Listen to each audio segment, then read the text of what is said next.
Pemilih di negara bagian Georgia berperan penting dalam peta politik Amerika Serikat 2 tahun ke depan, di mana mereka akan menentukan nasib Senat Amerika Serikat.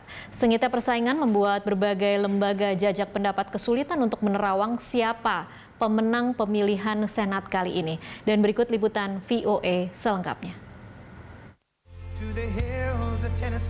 Dalam kampanyenya di Georgia Senin malam, Presiden AS Donald Trump kembali menuduh adanya kecurangan dalam pemilu. There's no way we lost Georgia. There's no way. That was a rigged election. Dan mengimbau pendukungnya untuk sekali lagi ke TPS dan memilih kembali Senator Kelly Loeffler dan David Perdue untuk memberikan kuasa kepada Partai Republik di Senat AS. I'm not going to admit I cast my ballot with some skepticism because of what happened the first time. Bagi pendukung Trump, penting untuk mengalahkan penantang dari Partai Demokrat Jon Ossoff dan Raphael Warnock.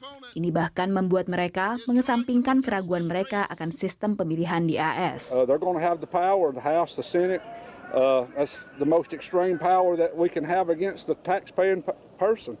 I guess our taxes will probably go up. They're going to try to take our guns away.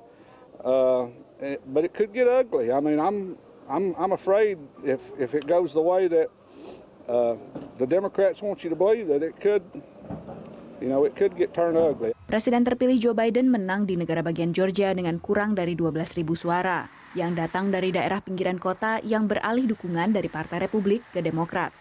By electing John and the Reverend, you'll be sending a powerful message to Congress and to the country.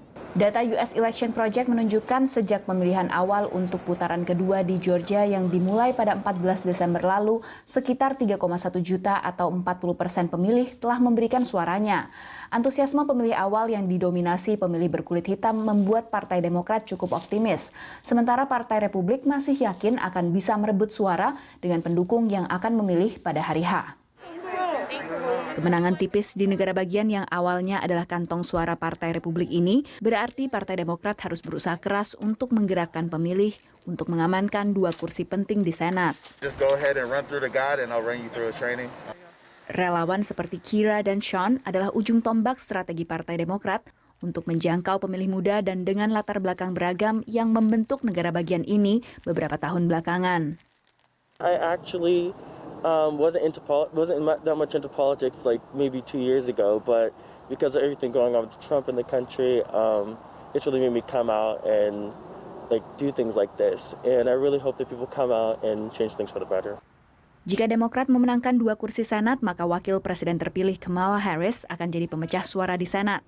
Tapi setelah pemilu yang ketat di Georgia, banyak pendukung Trump yang menyatakan bahwa mereka akan menolak hasil pemilihan Senat. There's fraudulent in the presidential election. I wouldn't put him past him for some shady stuff to happen. Ketatnya persaingan di pemilihan putaran kedua di Georgia dan iklim politik pasca pemilu 2020 membuat berbagai lembaga jajak pendapat kesulitan untuk memberikan proyeksi hasil pemilihan di Georgia. Demikian laporan VOA.